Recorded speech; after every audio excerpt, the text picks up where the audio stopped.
நான் கேட்கவில்லை.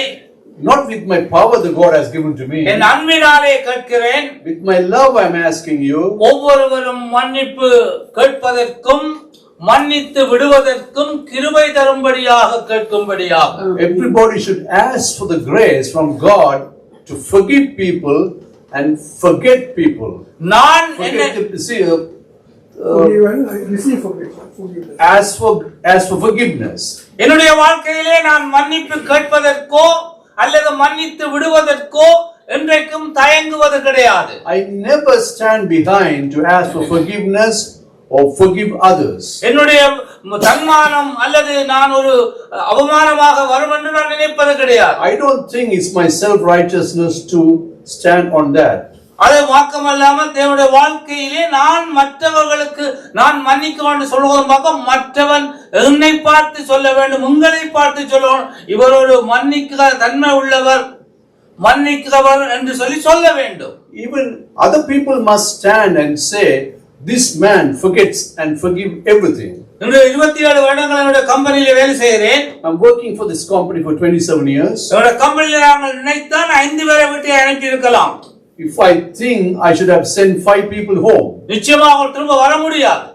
they will never come back to this company. ஏன்னா நம்ம கம்பெனி ரூல்ஸ்ல சில காரியங்கள் அப்படி இருக்கிறது. Because there are some rules and regulations in my company. ஆனால் நான் மன்னித்து விட்டதினாலே இன்றைக்கும் நான் நல்ல பெயரோடு இருக்கிறேன். Because I forgive those 5 people, I have a good name in the company. அப்படியாக நம்முடைய வாழ்க்கையிலே அதை பழக்கத்திலே கொண்டு வர வேண்டும். We should practice that in our life. அது சிம்பிளாக கொண்டு வர வேண்டும்.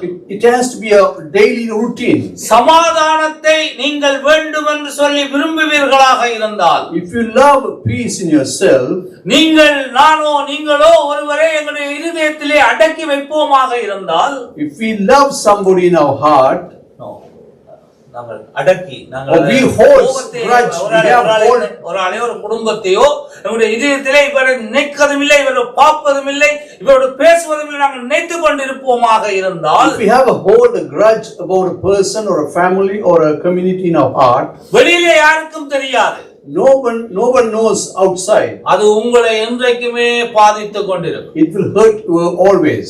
பல விதங்களிலே பாதித்துக் கொண்டிருக்கும். It will hurt you in many ways. அதுதான் இந்த சமாதானம் இல்லாமல் போவதற்கு காரணம். That is the reason that we lose the peace in our heart. வேதத்தை நாங்கள் வாசிப்போம். We can read the Bible. கொலோசியர் 3ஆம் அதிகாரம் 12 இருந்து 15 வரை எல்லாருமாக எடுக்கும்படியாக அன்போடு கேட்கிறேன். கொலோசியர் 3ஆம் அதிகாரம், Colossians chapter 3 verse 12 to 15. தயவு செய்து நீங்க எல்லாருமாக அந்த வேதத்தை எடுக்கும்படியாக நான் அன்போடு கேட்கிறேன். Colossians chapter 3 verse 12 to 15. New Testament. எல்லாருமாக நாங்கள் வாசிப்போம். ஆகையால் நீங்கள் தேவனாலே தெரிந்து கொள்ளப்பட்ட பரிசுத்தருமாய் பிரியருமாய் உருக்கமான இரக்கங்களையும் மனத்தாழ்மையையும் சாந்தத்தையும் நீடிய பொறுமையையும் தரித்துக் கொண்டு ஒருவரை ஒருவர் தாங்கி ஒருவர் பேரில் ஒருவருக்கு குறைபாடு உண்டானால் கிறிஸ்து உங்களுக்கு மன்னித்தது போல ஒருவருக்கொருவர் மன்னியுங்கள். இவை எல்லாவற்றின் மேலும் பூரண சற்குணத்தின் கட்டாகிய அன்பை தரித்துக் கொள்ளுங்கள். தேவ சமாதானம் உங்கள் இதயங்களில் ஆழக்கடவது. இதற்கென்றே நீங்கள் ஒரே சரீரமாக அழைக்கப்பட்டீர்கள். நன்றி அறிதல் உள்ளவர்களாயும் இருங்கள். ஆமென். திரும்ப நாங்கள் சொல்வோம், தேவ சமாதானம் சொல்லுங்கள். தேவ சமாதானம் எங்கள் இதயங்களை ஆளக்கடவது. மகா இரக்கமும் கிருபையும் வல்லமை நிறைந்த தேவனாகிய கர்த்தரே, இந்த காலை வேளையிலே தேவ சமூகத்திலே தேவனுடைய வார்த்தையை அன்பின் நிமித்தமாக கொடுக்கிறேன். நீர் அதை ஆசீர்வதியும். மாறாவின் நீரை மதுரமாக மாற்றிய தேவன், இந்த வார்த்தைகளை எல்லாம் நீர் ஒவ்வொருடைய இதயத்திலே மதுரமாக மாற்றும்படியாக நான் ஜெபிக்கிறேன். இயேசு கிறிஸ்துவின் நாமத்தில் ஜெபிக்கிறேன் நல்ல பிதாவே, ஆமென். 3 காரியங்களை நாங்கள் பார்க்கலாம். We can see 3 things in this. மன்னிப்பு கேட்பது 3 விதமான காரியங்களை நான் உங்கள் முன்பாக வைக்க விரும்புகிறேன். I just want to express 3 types of asking forgiveness. ஒன்று, தேவனிடத்திலே நாங்கள் மன்னிப்பு கேட்பது. First thing, ask pardon or forgiveness from God.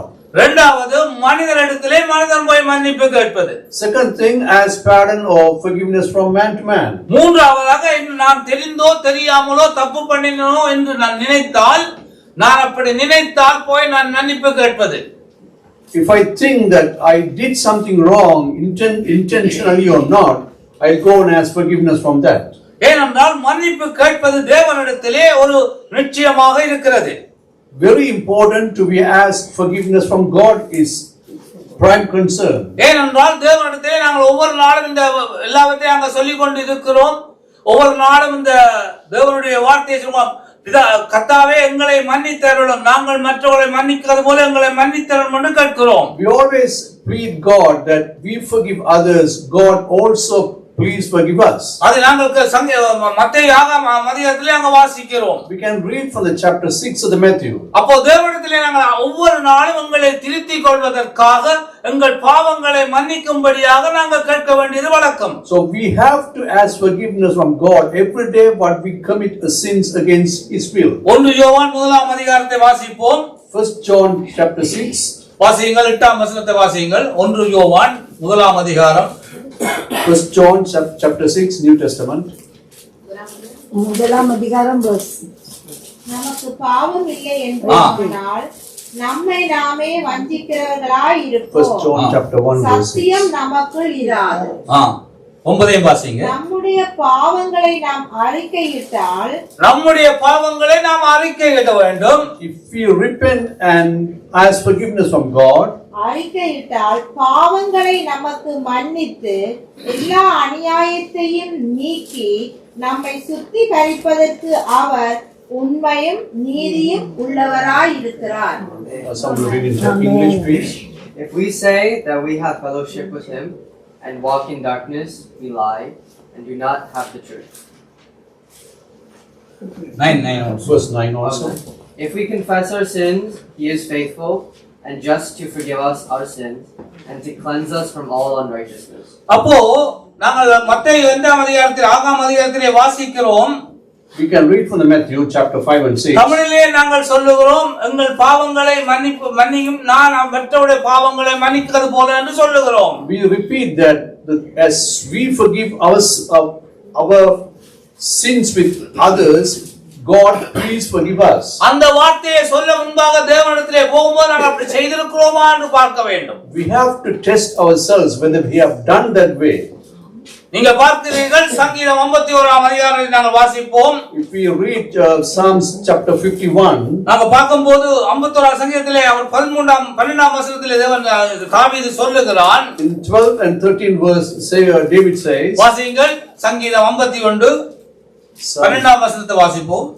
Psalm 51. உமது இரட்சணியத்தின் சந்தோஷத்தை திரும்பவும் எனக்கு தந்து உற்சாகமான ஆவி என்னை தாங்கும்படி செய்யும். அப்போ எனக்கு உற்சாகமான ஆவி என்னிடத்திலே இல்லை, எனக்கு உற்சாகமான ஆவியை தாரும் என்று தாவீது போய் தேவனிடத்திலே கேட்கிறான். David pleasing, asking God to give him strength and with happiness the spirit to praise God. Nathan போய் சொல்லுகிறான், நீ ஒரு பாவம் செய்து விட்டான் சொன்ன உடனே விதண்டாவாதம் செய்யவில்லை. The prophet went and told David that you committed a sin against God. He didn't argue with him. 2 Samuel 12ஆம் அதிகாரம் 13ஆம் வசனத்தை வாசியுங்கள். 13 14. 2 Samuel chapter 2 verse 13 and 14.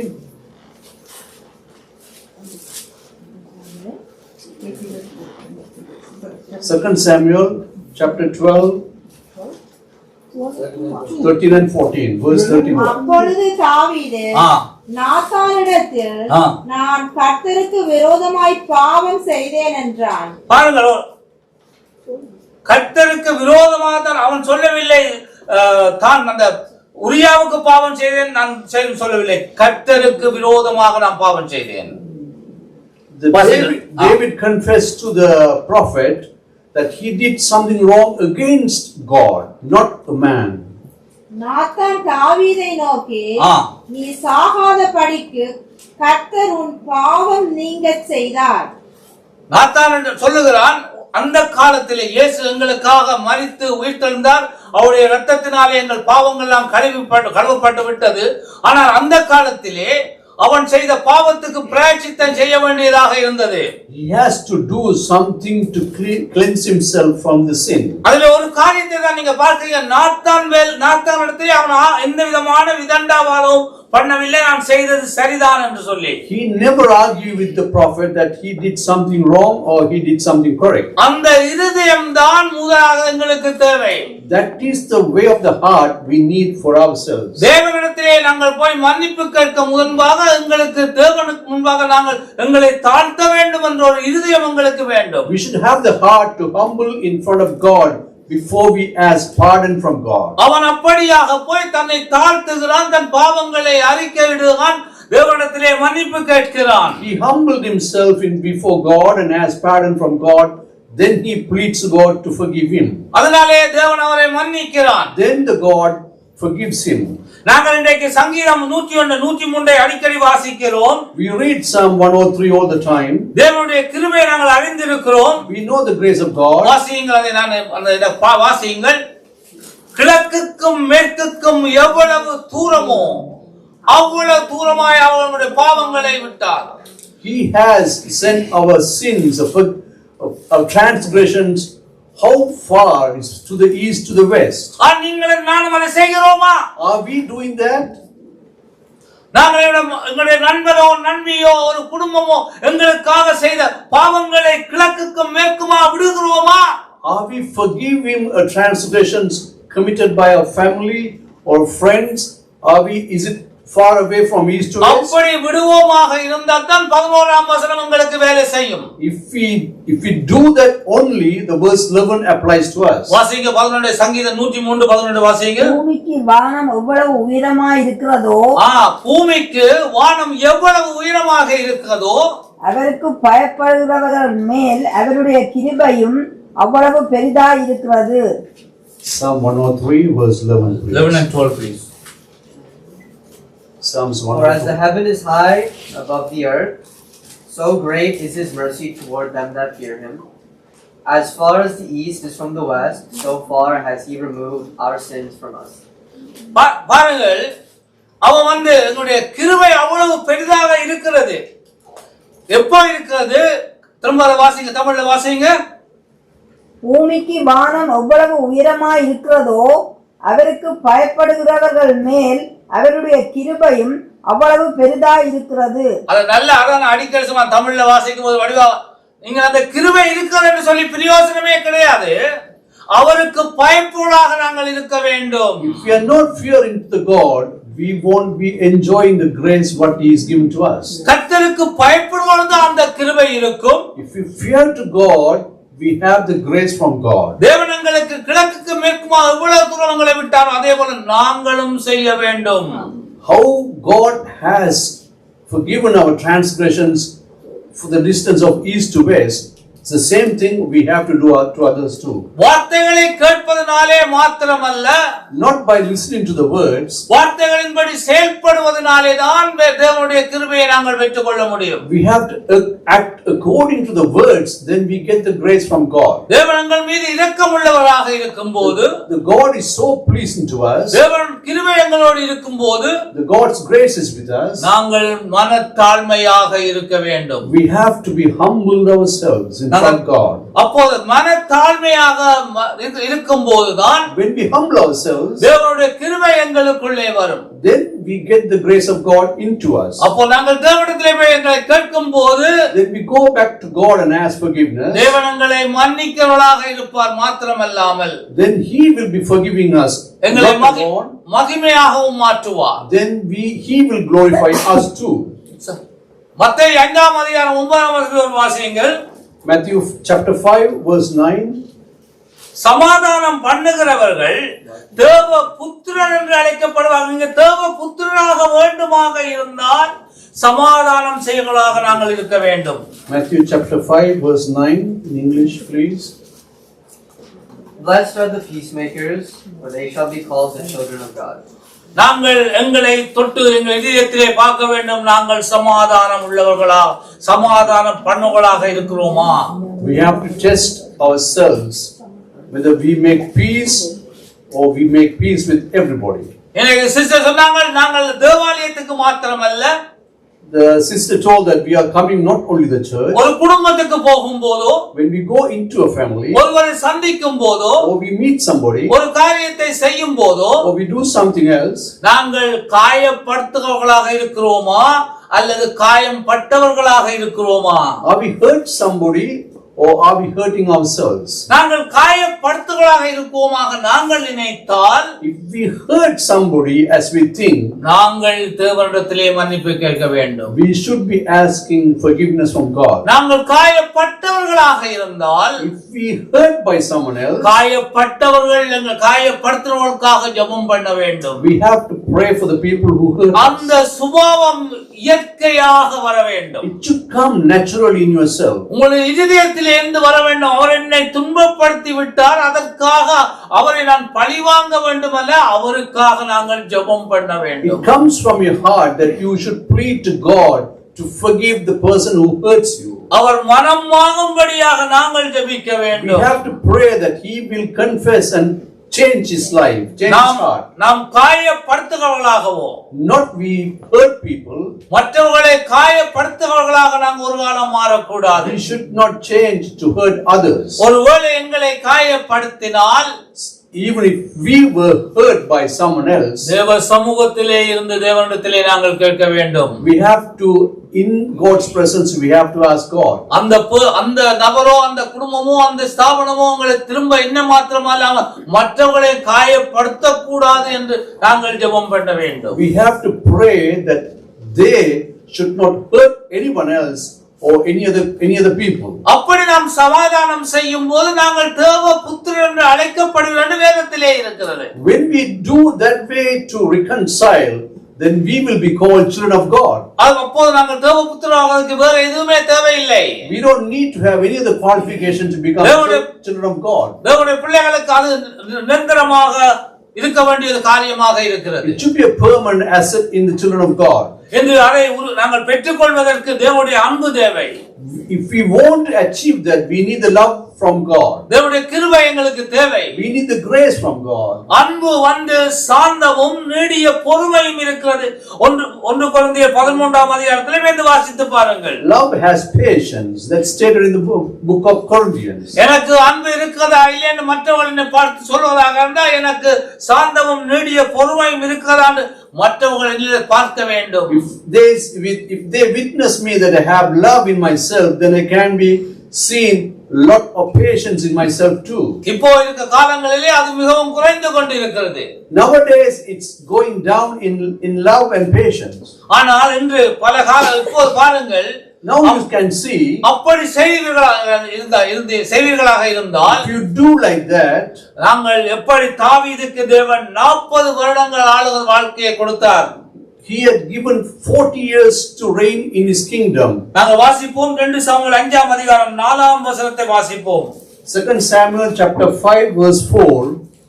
தாவீது ராஜாவாகும் போது 30 வயதாய் இருந்தான். அவன் 40 வருஷம் ராஜ்யபாரம் பண்ணினான். அன்பானவர்களே, நீங்கள் நீடித்த நாட்கள் எங்களுக்கு வேண்டுமாக இருந்தால், if we want a long life in this world, இந்த தாவீதை அழிப்பதற்கு சவுல் முயற்சி பண்ணினான். the King Saul was trying to kill King David. அவனுடைய மகன் அப்சலோம் முயற்சி பண்ணினான். Even David's son Absalom was trying to kill his father. நீங்கள் சமாதானம் பண்ணுவர்களாக இருந்து நீங்கள் தேவனிடத்திலே மன்னிப்பு கேட்பீர்களாக இருந்தால், if you make peace and if you ask God, தேவனுடைய கிருபை உங்களை என்றைக்குமே பாதுகாத்துக் கொள்ளும். the God's grace will protect you from all the evil. நிச்சயமாக தேவரீர் சகலதையும் செய்ய வல்லவர், அவர் செய்ய நினைத்தது தடைப்படாது என்பது உங்களுடைய வாழ்க்கையிலும் என்னுடைய வாழ்க்கையிலும் நிறைவேகமாக இருந்தால் நாங்கள் தேவனிடத்திலே மன்னிப்பு கேட்க வேண்டும். If everything what God said to be done in our life, we have to ask pardon and forgiveness from God. அதுதான் தேவனிடத்திலே நாங்கள் மன்னிப்பு கேட்கும்போது தேவன் எங்களை ஆசீர்வதிக்கிறார். When we ask forgiveness from God, the God is blessing us. நிச்சயமாக நான் உன்னை ஆசீர்வதித்து உன்னை பெருக பண்ண வாக்குத்தத்தம் உங்களுக்கு கிடைக்கிறது. We have the blessing and the word from the Bible to blessing our life. இயேசு தாவீதின் பரம்பரையில வந்தார். அன்றைக்கு இயேசுவின் பரம்பரையில தாவீதின் பேரை வரக்கூடியதாக அழியாத பேரை தேவன் கொடுத்திருக்கிறார். That's what David's name was in the history of Jesus. இரண்டாவதாக மனிதனிடத்திலே மனிதன் மன்னிப்பு கேட்பது. Second thing, man goes to another man and asks forgiveness. முதலாவதாக நாங்கள் ஒரு காரியத்தை வைத்துக் கொள்ளுங்கள். First, you keep in your mind, ஒரு மனிதனிடத்திலே நான் மன்னிப்பு கேட்க மாட்டேன் என்று ஒருவர் நெப்பாராக இருந்தால், ஒரு கிறிஸ்தவன் நெப்பாராக இருந்தால், if a Christian man thinks that he is not going to ask forgiveness from another person, தாராளமாக செய்யலாம். he can do. உங்களுடைய பைபிள்ல உள்ள பிலேமோன் என்ற புத்தகத்தின் ஒரே ஒரு பக்கம் தான் இருக்கு, பட்டி எடுத்துருங்க. There's one book called Philemon in the Bible. Philemon. So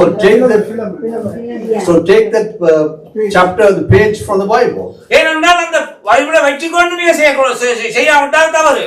If you hold the Bible in your hand and if you are not practicing what it says, it's not useful. சங்கீதம் 51 பட்டிடுங்க.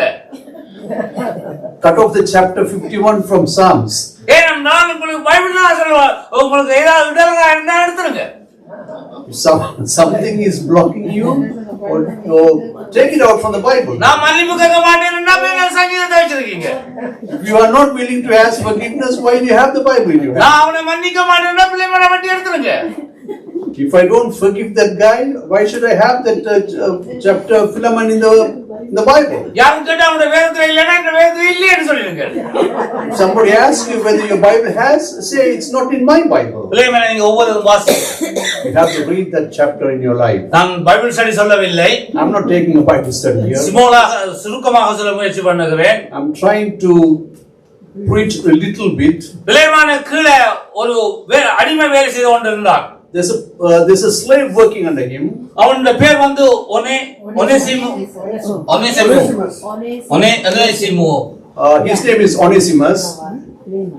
அந்த காலங்களிலே அடிமையாக இருப்பவன் அவன் திருமணம் செய்த அவனுடைய குடும்பம் எல்லாரும் அந்த முதலாளிகளே அடிமையாக இருக்க வேண்டும். The slave get married. The custom in that time is the whole family has to be slave to the master. எப்படியோ தப்பி சென்று விட்டான். Some or other he left and gone. என்று சென்று எப்படியோ பவுலுக்கு ஒரு ஊழிய உதவிக்காரனாக இருக்கிறான். He joined the team of Paul and in God's mission.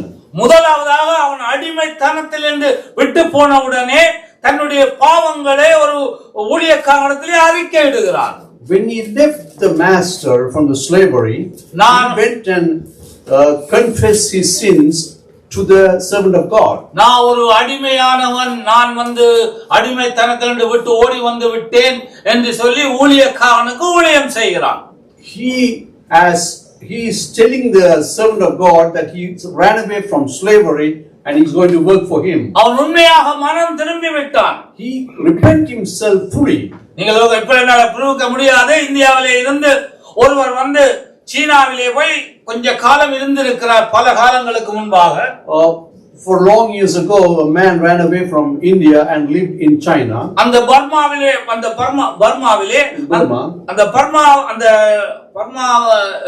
இருந்திருக்க, அங்கே இருக்கும்போது ராணுவ ரகசியங்களை சேகரித்துக் கொண்டிருந்திருக்கிறார். When he was living in Burma, he was collecting all the military intelligence to him. ஒரு நாள் தற்செயலாக ஒருவர் கண்டுவிட்டார். One day, someone has seen him collecting all this intelligence information. அது ஒரு பெண். It was a woman. அவள் சொன்ன உடனே கத்தி எடுத்தால், கையை கீறினாள். நான் பர்மாக்காக இந்த ரத்த சிந்த சம்பாதி நான் இருக்கிறேன், என்ன நீ சந்தேகப்படுகிறாயான்னு கேட்டிருக்காள்.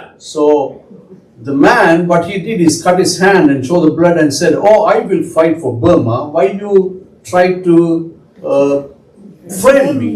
நான் இந்தியாவாக இருந்தாலும் நான் பர்மாக்கு ரத்தம் சிந்து தயார், இப்பவே பாருங்க ரத்தம் ஒழுகுறதுன்னு சொன்ன உடனே அவன் நம்பி விட்டான். That woman believes what he said is truth.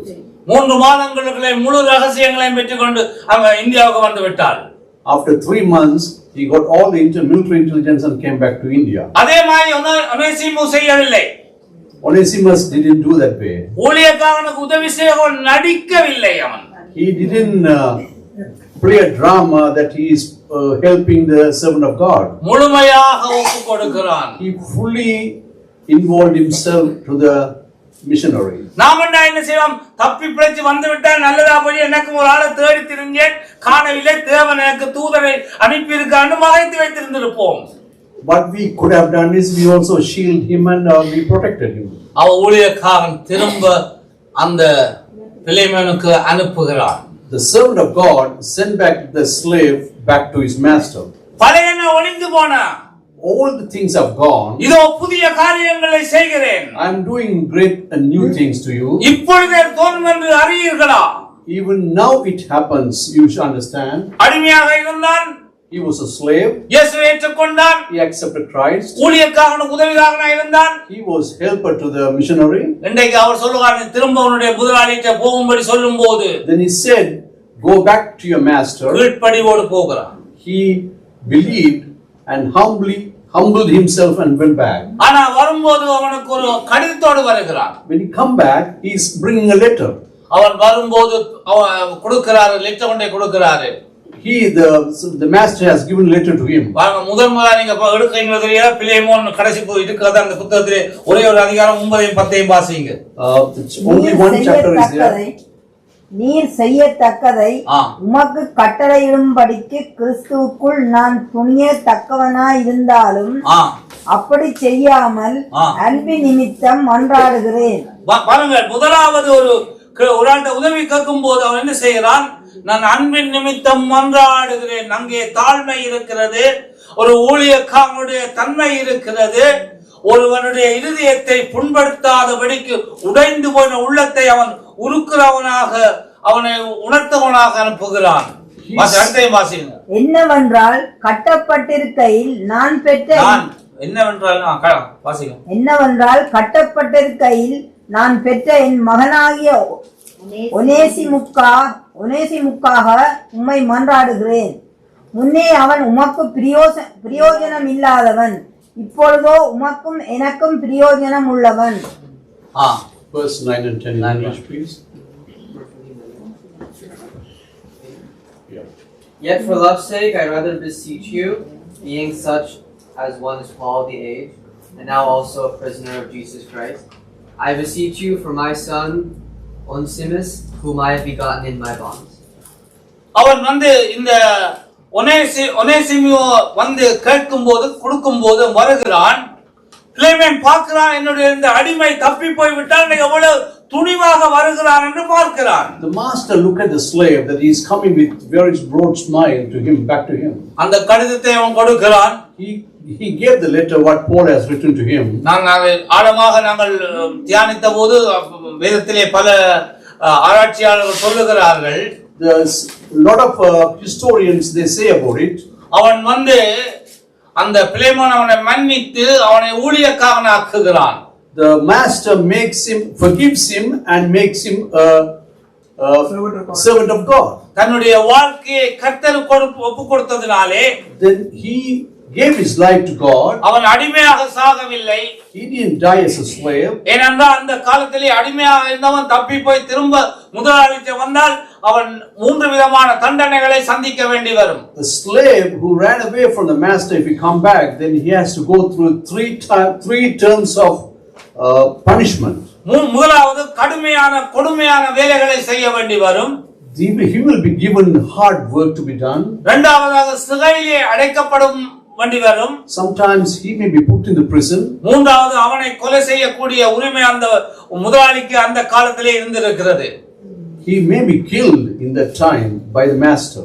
ஆனால் அவன் புதிய மனிதனாக வந்ததினாலே, when he came back as a new man, இயேசு இருந்ததினாலே, he has Christ himself. Philemon அவனை மன்னித்து அவனை ஊழியக்காரனாக்குகிறான். The master forgive him and make him a servant of God. 90 வயதிலே அவனை கால்களை உடைத்து கால்களை முறித்து அவனை கல்லாலே 18 நாட்கள் அவனை சிறையிலே வைத்து அவனை கல்லாக எறிந்து கொலை செய்தார்கள் ரோமா அதிகாரிகள். So when he died, they broke his legs and stoned him to death when he was in prison. நீங்க மனிதனிடத்திலே போய் மன்னிப்பு கேட்பீர்களாக இருந்தால், if you go and ask forgiveness from man, தேவனுடைய கிருபையினாலே, with the grace of God, தேவன் உங்களுடைய வாழ்க்கையை உயிரை கர்த்தருக்கு பிரியமானவரை நித்திய ஜீவன் என்றவரை கொண்டே கொடுப்பார். he will give you everlasting life. இன்றைக்கு எங்களுடைய வாழ்க்கையில் நாங்கள் எதை விரும்புகிறோம்? What we like in our life today. மூன்றாவதாக, third thing, பொது மன்னிப்பு. It's a common forgiveness. ஏனென்றால் நாங்கள் முந்தைய காலங்களிலே நாங்கள் சில விழாக்களை செய்வோமாக இருந்தால், Old days we do some traditional things. நாங்கள் கடைசியாக சொல்வோம், வந்தவர்களுக்கெல்லாம் ரொம்ப நன்றி, நீங்கள் இந்த எங்களுக்கு ஒத்துழைத்ததற்காக நன்றி, ஏதாவது குறை குற்றம் இருந்தால் மன்னித்துக் கொள்ளுங்கள் பகிரங்கமாக கேட்போம். The final at the stage we always say, we congratulate everybody who has come there and we ask pardon. If we have not done something good to you, please forgive us. நல்லா இருந்தால் நம்மிடத்திலே சொல்லுங்கள், குறை இருந்தால் என்னிடத்திலே மாத்திரம் சொல்லுங்கள் என்று சொல்லுவோம். So we said, if everything is good, tell all your friends, but something is bad, tell me alone. இப்போது புது generation வந்ததினாலே We have a new generation in this இதை world. யாருமே சொல்லுவதில்லை. We don't tell that to the people ஏனென்றால் எப்படியாவது குறை சொல்லுவாங்க பயத்திலே சொல்லுவதில்லை. because they know they will go and spread the news all over. ஆனால் அந்த காலத்திலே யோபு 1:5 வாசியுங்கள். If you read Job chapter 1 verse 1, Old Testament, chapter 5, chapter 1 verse 5. chapter 1 verse 5. அவரவருடைய நாள் முறை முடிகிற போது ஆ யோபு ஒருவேளை என் குமாரர் பாவம் செய்து தேவனை தங்கள் இருதயத்திலே தூசித்திருப்பார்கள் என்று சொல்லி அவர்களை அழைத்தனுப்பி பரிசுத்தப்படுத்தி அதிகாலமே எழுந்து அவர்கள் எல்லாருடைய இலக்கத்தின்படியேயும் சர்வாங்க தகன பலிகளை செலுத்துவான். இந்த பிரகாரமாக யோபு அந்நாட்களில் எல்லாம் செய்து வருவான். இங்கிலீஷ்ல வாசிங்க. And it was so, when the days of their feasting were gone about, that Job sent and sanctified them, and rose up early in the morning, and offered burnt offerings according to the number of them all. For Job said, It may be that my sons have sinned, and cursed God in their hearts. This did Job do continually. அதுதான் ஒவ்வொரு கிறிஸ்தவனும் செய்ய வேண்டிய வேலை. That should be the way that all Christians must do.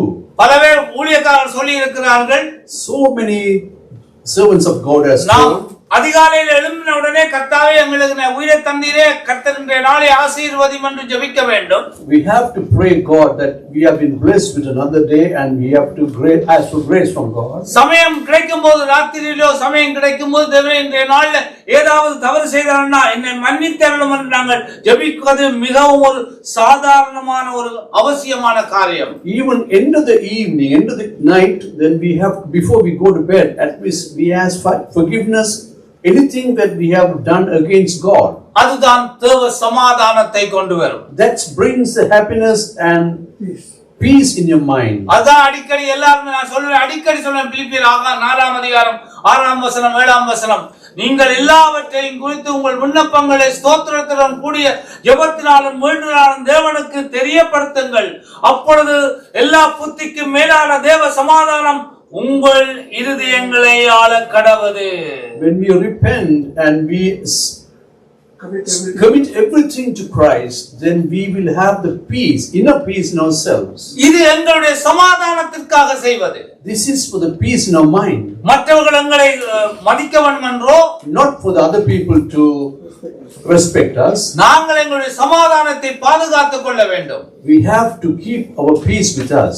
மூன்றாவதாக, third thing, தேவனுடைய வார்த்தையின்படியாக by the word of God, நாங்கள் மற்றவர்களை மன்னித்து விட வேண்டும். we have to forgive others by the word of God. இவ்வளவு நேரம் மன்னிப்பு கேட்பது, all this time we are asking forgiveness. நாங்கள் மன்னித்து விடுவது. We have to forgive others. நாம் ஏன் மன்னிக்க வேண்டும்? Why should I forgive others? ஏன் நாங்கள் மன்னிக்க வேண்டும்? 3 கேள்விகளை நாங்கள் கேட்டு பார்க்கலாம். We can ask 3 questions to ourselves. ஒரு மனிதன் ஏன் மன்னித்து விட வேண்டும் என்றால், why should a man forgive others? வாசிங்கள் 12வது அந்த வசனத்தை வாசிங்கள், 4ஆம் வசனத்தை வாசிங்கள். Lord's Prayer வாசிங்கள். ஏனெனில் ஒரு தரம் பிரகாசிக்கப்பட்டும் மத்தேயு நீங்க ஜெபம் பண்ண வேண்டிய விதமாவது, பரமண்டலங்களில் இருக்கிற எங்கள் பிதாவே, உம்முடைய நாமம் பரிசுத்தப்படுவதாக, உம்முடைய ராஜ்யம் வருவதாக, உம்முடைய சித்தம் பரமண்டலத்திலே செய்யப்படுகிறது போல பூமியிலேயும் செய்யப்படுவதாக. எங்களுக்கு வேண்டிய ஆகாரத்தை இன்று எங்களுக்கு தாரும். எங்கள் கடனாளிகளுக்கு நாங்கள் மன்னிக்கிறது போல, எங்கள் கடனாளிகளுக்கு நாங்கள் மன்னிக்கிறது போல. நாம் மன்னித்து விட்டோமா? have we forgiven our transgressions against us? ஏதாவது நாங்கள் கொஞ்சம் வெச்சிருக்கிறோமா? Or we withhold some transgressions against others? அடுத்தத வாசிங்க. மன்னித்த அடுத்த வாசிங்க. அதே எங்கள் கடன்களையும் எங்களுக்கு மன்னியும். ஓகே, இதுல ஒரு வியாபாரம் இருக்கிறது. There is a trade in this verse. நீங்க மன்னித்தீங்கன்னா உங்களுக்கு மன்னிக்கப்படும். நீங்க மன்னிக்கலன்னா உங்களை மன்னிக்க மாட்டார். If you forgive the transgressions against others, God will forgive your transgressions against others. கடவுள் சிலையங்களை பிசினஸ் செய்வார். The God is doing business with எங்களை திருத்துவதற்காக. because He wants to correct us. நான் ஜோக்கா சொல்லவில்லை. It's not a joke for everybody. உபாகமம் 28ஆம் அதிகாரம் 1ஆம் வசனத்தை வாசிச்சு பாருங்க. உபாகமம் 28 1ஆம் வசனத்தை வாசிங்க. Deuteronomy chapter 28. Verse 1. இன்று நான் உனக்கு விதிக்கிற உன் தேவனாகிய கர்த்தருடைய கட்டளைகளின்படி எல்லாம் செய்ய நீ கவனமாய் இருக்கும்படிக்கு அவர் சத்தத்துக்கு உண்மையாய் செவி கொடுப்பாயானால். பாருங்க, ப்ளீஸ் வெயிட் பண்ணுங்க, வாசிக்கணும். உண்மையாக செவி கொடுப்பாயாக இருந்தால்தான் அவருடைய நியாயத்துக்கும் கட்டளைகளுக்கும் உண்மையாக நீ செவி கொடுத்தால்தான் அடுத்த வசனம் நடக்கும். வாசிங்க. உன் தேவனாகிய கர்த்தர் பூமியில் உள்ள சகல ஜாதிகளிலும் உன்னை மேன்மையாக வைப்பார். உன்னை மேன்மையாக வைக்கணும்னா கர்த்தர் பிசினஸ் செய்யறாரு. உங்களோட என்ன பிசினஸ்? அவருடைய நியமங்களையும் கட்டளையையும் நீ முழுக்க கைக்கொள்ள வேண்டும். Somebody read in English, please. 28:1. And it shall come to pass, if you shall hearken diligently unto the voice of the Lord your God, to observe and to do all His commandments which I command you this day, that the Lord your God will set you on high above all the nations of the earth. அப்போது ஒரு காரியத்தை மனதில் வெச்சுக் கொள்ளுங்கள். Keep one thing in your mind. உங்களை போல இளமாக்கள் என்றால் முடியாது. Like you guys are very young people can't do. எங்களை போல மிக இளமையானவர்களுக்கு like us, the much younger than you guys, endoscopy என்று செய்வார்கள். They do a medical examination called endoscopy. அவர் தருவாங்க ஒரு பெரிய ஒரு 5 கலனோ ஒரு கலன்ல தண்ணி கொடுப்பார்கள். ஏதோ தண்ணி கொடுப்பார்கள். They give us 1 gallon of some liquid to drink. Camera வச்சு பார்க்க மாட்டாங்க, நம்ம முழுக்க குடிக்கும்படியாக சொல்லுவார்கள். They give that liquid that we have to drink the whole thing.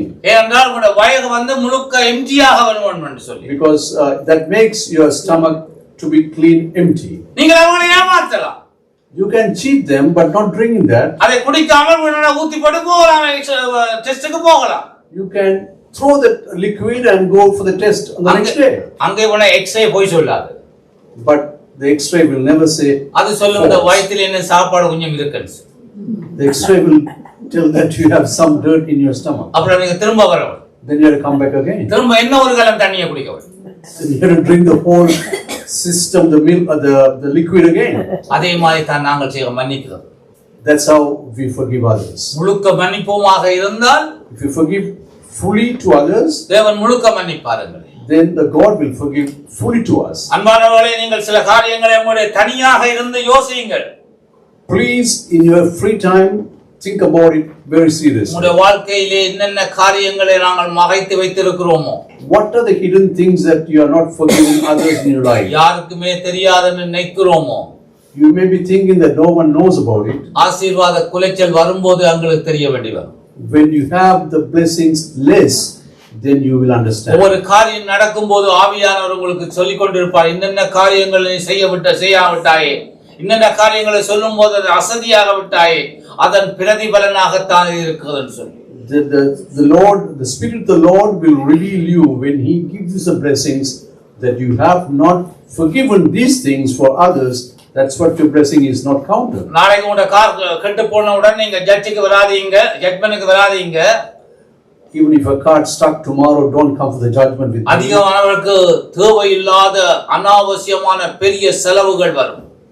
People may get unwanted, unbelievable expenses in their vehicles. ஏன்னா நாங்கள் கொடுக்கும்போது யாருமே பார்ப்பதிலே சுருட்டி போட்டு போடுகிறோம். When we give the offering, no one sees. We just hold it in a palm and put inside. யாராவது கணக்கு தெரிஞ்ச கட்டுவா தசமமாகும் போது சதமமாகும் போது. So there are 2 different terms. 1/10 and 10th one. தசம பாகம் என்றால் 10ல் 1. the offering is 1/10. ஒரே எழுத்து தான் மாக இருக்கும். சதம பாகம் என்றால் 100ல் உண்டு. But in Tamil, 1 letter is changing. It is 100. இது சிவப்பு கலர் சிவப்பு கலர் யாருக்கும் தெரியாது போல நீங்க போட்டீங்க. Nobody knows how much you drop inside the basket. ஆனா விதவை 2 வெள்ளி தான் போட்டார். But the widow has put 2 coins inside there. இயேசு பார்த்து கொண்டிருந்தார். But the God was looking into that. நீங்க நெக்கமாகி நீங்க போக $2 வந்து தேவன் பார்த்து கொண்டிருக்கிறார். Even if you drop a single dollar in it, the God is looking at that. பாஸ்டருக்கும் தெரியாது, மாஸ்டருக்கும் தெரியாது. The pastor doesn't know, the master doesn't know. ஆனா மேலுக்குள்ளவருக்கு தெரியும். The big man upstairs knows about it. தேவனுடைய பிள்ளைகளே, The children of God, நாங்கள் மன்னிக்கிறவர்களாக மாற வேண்டும். if we have to become forgive to people. கொலோசியர் 3ஆம் அதிகாரம் 13ஆம் வசனம் திரும்ப வாசிங்க. Colossians chapter 3 verse 13. Colossians chapter 3 verse 13, New Testament.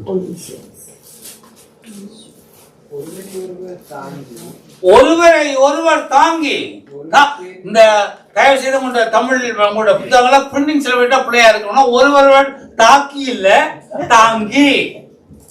நான் தமிழை நன்றாக படித்தனால எனக்கு நல்லா தெரியும். சில பேர்ட்ட பிரிண்டிங்ல பிள்ளையா இருக்கணும்னா ஒருவர் தாக்கி என்று செய்கிறாங்க. என்ன வேதத்திலே அப்படி இருக்கிற சொல்லி அப்படி இல்லை. வாசிங்க தம்பி திருப்பி. ஒருவரை ஒருவர் தாங்கி ஒருவர் பேரில் ஒருவருக்கு குறைபாடு உண்டானால் கிறிஸ்து உங்களுக்கு மன்னித்தது போல ஒருவரை ஒருவர் மன்னியுங்கள். பாருங்கள், கிறிஸ்து உங்களை மன்னித்தது போலதான் மன்னிக்க சொல்லுவாங்க தவிர இந்த மாதிரி புது சட்டமாக கொண்டு வந்து கல்வாரி சபை நியூயார்க்ல இருந்து வர மாதிரி சட்டம் சொல்லவில்லை. So somebody reads it in English please, then we can understand. 13 chapter 3 chapter 3 verse 13. Colossians chapter 3 Forbearing one another and forgiving one another. If any man has a quarrel against any, even as Christ forgave you, also do you. தேவனிடத்திலே நாங்கள் மன்னிப்பு கேட்க தேவன் எங்களை மன்னித்தது போலதான் நாம் மன்னிக்கும்படியாக சொல்லுகிறோமே இல்லாமல் இது புது கட்டளை அல்ல. The way the God asked us to ask forgiveness from him, this is not a new command. நீங்க மன்னித்து விடுவதனாலே இரண்டாவது காரியம் உங்களுடைய கசப்பு எண்ணம் இருதயத்தை விட்டு மாறிவிடும். If you forgive others, the hatred in your heart, the bitterness in your heart will leave you. உங்களுடைய கசப்பான இருதயம் உங்களுக்குள்ள இருக்குமாக இருந்தால், if you have the bitterness in your heart, நீங்கள் யாருக்கும் சொல்ல தேவையில்லை நான் கசப்பு எனக்கு அவர்ல இருக்குது, அந்த குடும்பத்திலே இருக்குது, அந்த ஸ்தாபனத்திலே இருக்குது என்று சொல்லி. You don't need to tell anybody that you have bitterness against person or a community or an institution. ஆனால் உங்களுடைய சுகாதாரத்தை பொறுத்தமட்டில் நீங்கள் பாதிச்சடி வந்து கொண்டே இருக்கும். In your health that will has impact. ஒரு சகோதரன் 20 வருடங்களாக கோபத்தை சாதித்துக் கொண்டு வந்தாள்.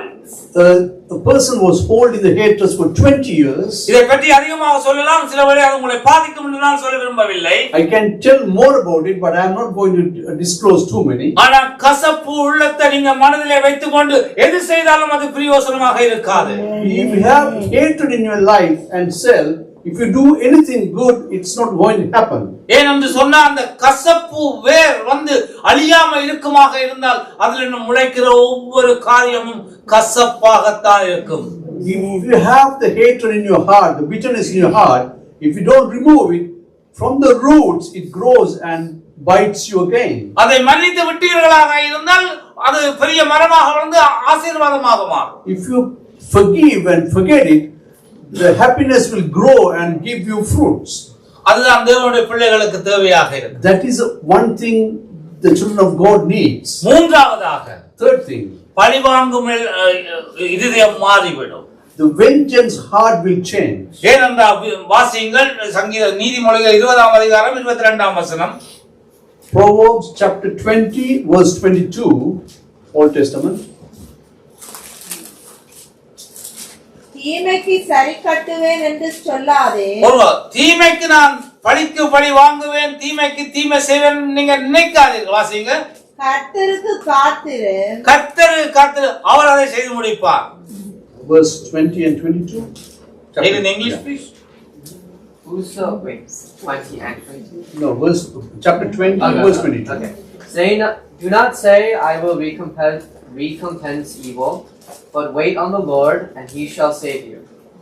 தேவன் பழிவாங்குவது தேவனுக்குரியது. The vengeance is mine, says the Lord. நீங்கள் மன்னிக்காவிட்டால் பழிவாங்குவதற்கு கண்டு சந்தர்ப்பங்களை தேடிக்கொண்டிருப்போம்.